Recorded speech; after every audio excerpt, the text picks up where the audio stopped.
Kung ikaw ay hindi matalino, akala mo matalino si Representative Luistro. Pero kung matalino ka, alam mo hindi siya matalino eh. 'Di ba? Kita mo, iginigiit nila na maghihiring daw sila sa committee. Sa isang opisyal na pahayag, sinabi ng defense team ni Vice President Sara Duterte na batid nila ang naging pasya ng House Committee on Justice kaugnay ng sufficiency in grounds ng mga reklamo. Gayunman, binigyang diin ng kampo na ang naturang desisyon ay preliminary step lamang at hindi pa nangangahulugan ng anumang pagkakasala. Ayon sa defense team, nananatiling pareho ang kanilang posisyon na depektibo ang mga reklamo laban sa pangalawang Pangulo. Nanindigan din ng kampo na ang maparatang sa VP ay nakabatay lamang sa konklusyon at haka-haka. Hindi raw ito nakaangkla sa ultimate facts na hinihingi ng konstitusyon at ng batas. Iginiit din ng kampo na fishing expedition lamang ang mapagdinig sa Kamara para hanapan ng butas ang bise at idagdag sa impeachment case. Binigyang din ng Duterte Defense Team na ang impeachment process ay dapat pamahalaan ng konstitusyon at sapat na ebidensya sa halip na anumang political agenda. Sa kabila ng mga kaganapan sa Kamara, nanindigan ang grupo na matibay ang kanilang legal position sa usapin. Impeachment hearings ng Committee on Justice. Opo. Lalo na rito kay Congresswoman Luistro. Ito yung sinabi ko na kung ikaw ay hindi matalino, akala mo matalino si Representative Luistro. Pero kung matalino ka, alam mo hindi siya matalino eh. 'Di ba? Kita mo, iginigiit nila na maghihiring daw sila sa committee. Okay naman po yan. But ang hearing po ay sufficiency ng form and substance at sufficiency ng grounds. Ng grounds. Unang-una ito natatawa ko. Kita niyo yung pattern nila ha. Sasabihin ni Luistro, mahina daw yung answer ni VP Sara. Answer ad cautelam po yun. Pakibasa lang po kasi unang-una, kine-question po doon yung jurisdiction ng committee kasi mukhang premature yung pag-file ng isang batch ng impeachment complaint. Di ba sabi doon sa unang desisyon ng Korte Suprema, Opo. February 6. Yeah. Wala namang binabanggit na iniba yun noong nag-MR. So February 2 may nag-file, may ATAT nag-file. Number 2, basahin nyo wala namang ultimate facts. Puro alegasyon. Accusation is not synonymous with guilt. Sinabi na ng Supreme Court yan. You cannot go beyond the impeachment complaint. Hindi ka pwedeng lumabas doon. Hindi ka naman kasi korte. Hindi ka naman piskal. Yung sinasabi niyang, parang prosecutor kami rito. Oo, parang prosecutor kayo. Pero, yung ibinigay lang na ebidensya ro sa complaint, yun lang ang titingnan nyo. Hindi para kayo ay kumuha ng additional na evidence. Hindi kayo ay para mag-fishing expedition. Wala pong legal basis yan. Ha? Pero mambabatas siya. Oo. Hanggang dun lang. Okay. Ang papel ng committee roon, tignan yung sufficiency in form and substance at tignan yung grounds. Kung merong ground. At ang merong ground, ang rule dyan, parang sa rules of court, may ultimate facts. Ano yung ultimate facts? Eto ha. Si Atty. Topacio ay ninakaw yung aking cellphone. Alegasyon. Proof. Eto, may CCTV video, kinuha ni Atty. Topacio yung cellphone ko, nilagay At sa binulsa. bulsa. Ultimate fact, magnanakaw ng cellphone si Atty. Topacio. Yun. Ganun lang kasimple yun. Sasabihin mong, si VP Sara Duterte ay kinupit yung 125 million. Okay. Dapat may proof ka. Ano? Anong proof mo? COA report. Hindi pa nga final. Inabsuelto nga ng COA. How can you therefore conclude na ninakaw ni Sara Duterte ang 125 million? Oh. May question pa nga. At sinasabi pa nga, yung sinasabi ni, sino itong, si Sendanya ba yun? Opo. Sedanya? Anong Opo. pangalan nun? Sendanya. Sendanya, kumakain pa ng Mary Grace Piatos, umuoy pa. Tabingi yung kanyang pangangatuwiran. Hindi talaga nilalagay. At ang dami-dami ng general, mga dating opisyal, pati ako, alam ko yan, as a fact. Yung confidential funds, hindi talaga nilalagay yan. Ang DILG po nung panahon ko when I was ASEC at DILG Secretary si Mayor Limik, merong confidential funds ang DILG. Ginagamit namin anti-crime, anti-drugs, anti-insurgency. Talagang code name yan. So, Yun, code dapat name. yung basihan mo ng ultimate facts ay established. Hindi pwedeng puro alegasyon. Oh. Ngayon, eto pa, nakakatawa rito ha. Kukunin daw niya yung mga bank accounts ng ni VP Sara during the committee hearing. Wow. Makukuha daw yun sa mga bangko at pag hindi daw sumunod ang bangko, ipapakontempt niya. Kamote po yung pangangatuwiran niyo po, ha? Madam Luistro. Ah. Ang babaw at hindi niyo po alam ang extent ng powers of contempt ng House of Representatives or any of its committees.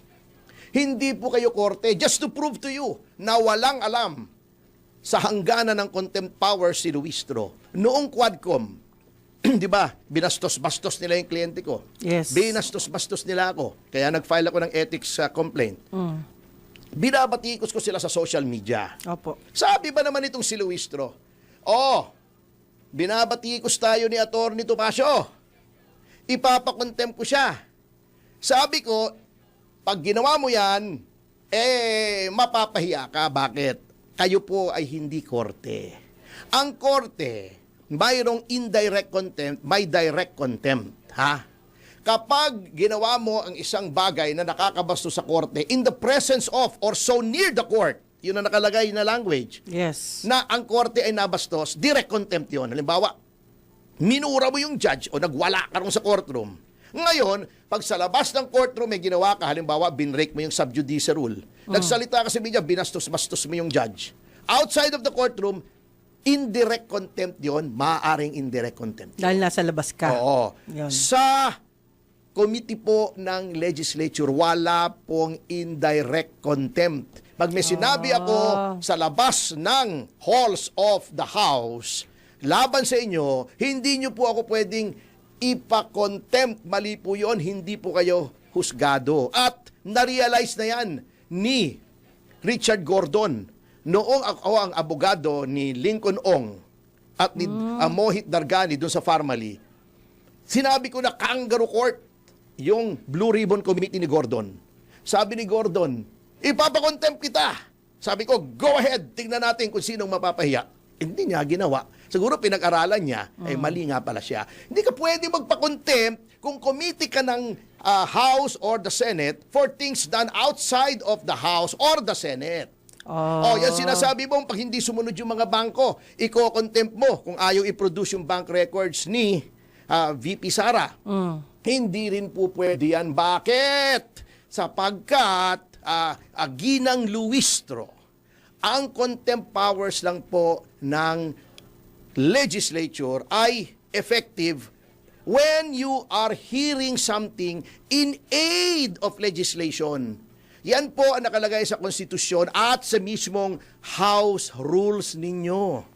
In aid of legislation. Ito pong impeachment proceedings ay hindi in aid of legislation. Wala pong batas na lalabas dyan sa hearing ninyo.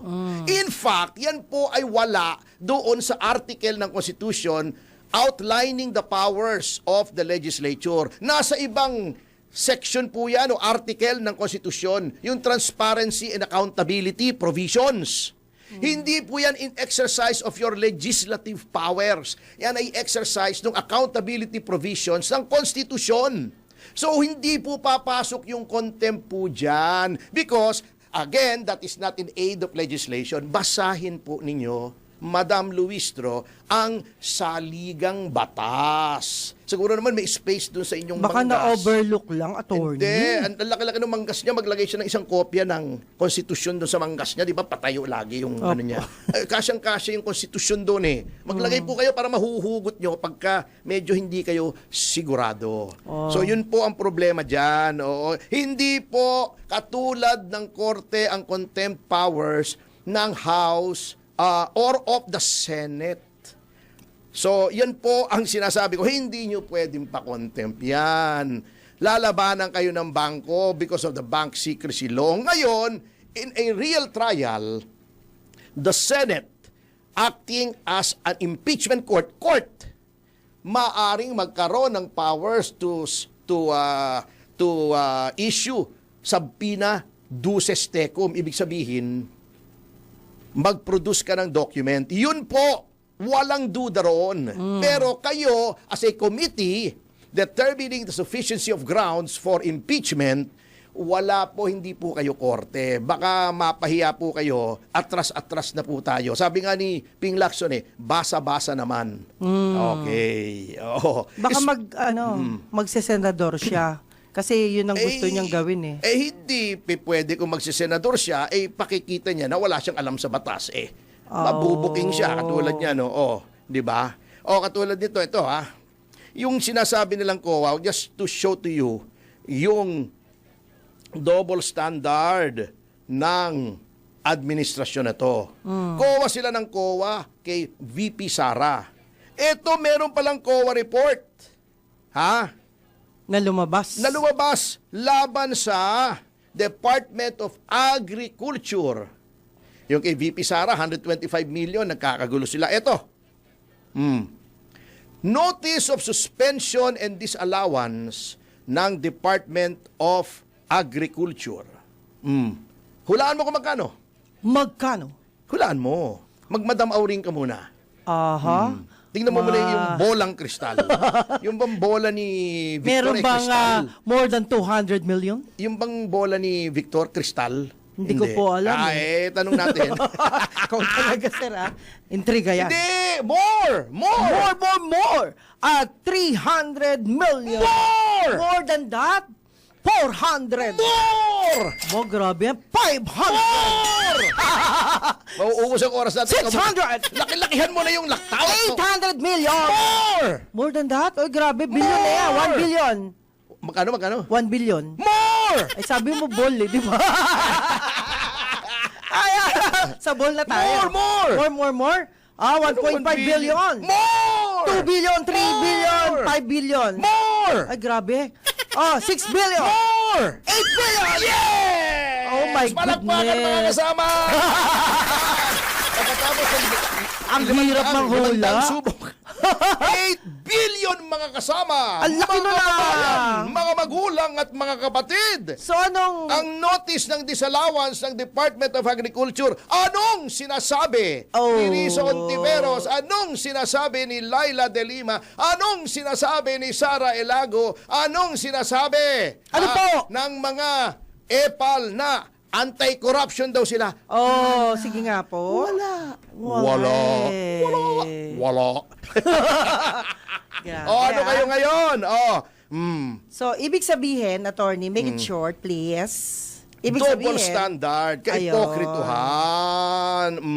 kaipokrituhan, that is plastic. Yung unliquidated na advances ni Laila De Lima, bilyon-bilyon din.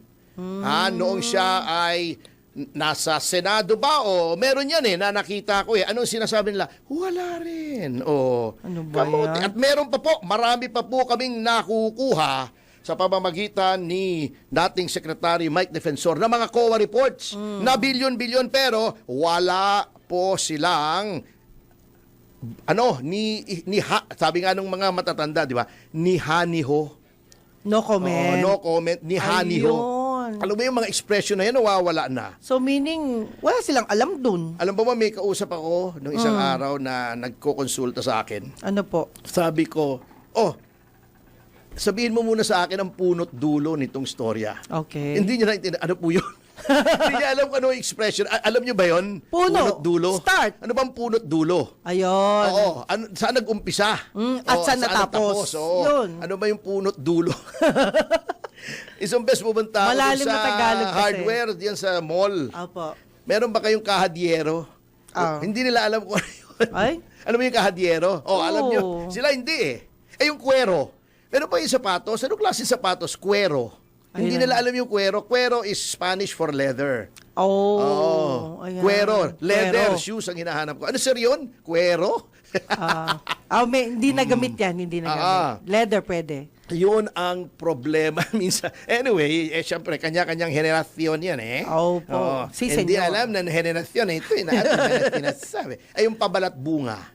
Alam, Pakitang tao. Ayan, Oh. buti pa alam di ba? Inabot ko Yung yun. palipad hangin. Parinig. Palinig, yun. Ang galing Oo. Ano pa ba? Ano pa? yung hampas lupa. Mahirap. Hampas lupa, Mahirap. Hampas lupa na, Poor. isa pa, di ba? Hampas lupa na patay gutom. Walang pagkain. May gumagamit pa ba hirap nun? din yun. Patay gutom. Opo, ginagamit Yung pa mata po yan. pobre. Mapagmata. Eye poor sa Ingles. Mata pobre. Mata Yung slap soil. Hampas lupa. Hampas lupa. Slap soil. O, in-English mo lang, sir, Dead eh. hungry. Patay na patay. Hindi, English Patay gutom. Para totyal. Para Diba? totyal. Para totyal. Dead Sige. hungry ka naman Patay gutom ka naman Yan, yan ang anong problema ng mga chuper natin ngayon 150 pesos na lang ang kinikita kasi hanggang ngayon wala pa ring aksyon ng ating gobyerno. May balita pa, 56 pesos lang ang kinita ng driver. Wow, After niyang nagpagas ng 1,500 pesos. Naku, na malungkot That is, yan Hindi nakakaawa kasi nakakaawa. yung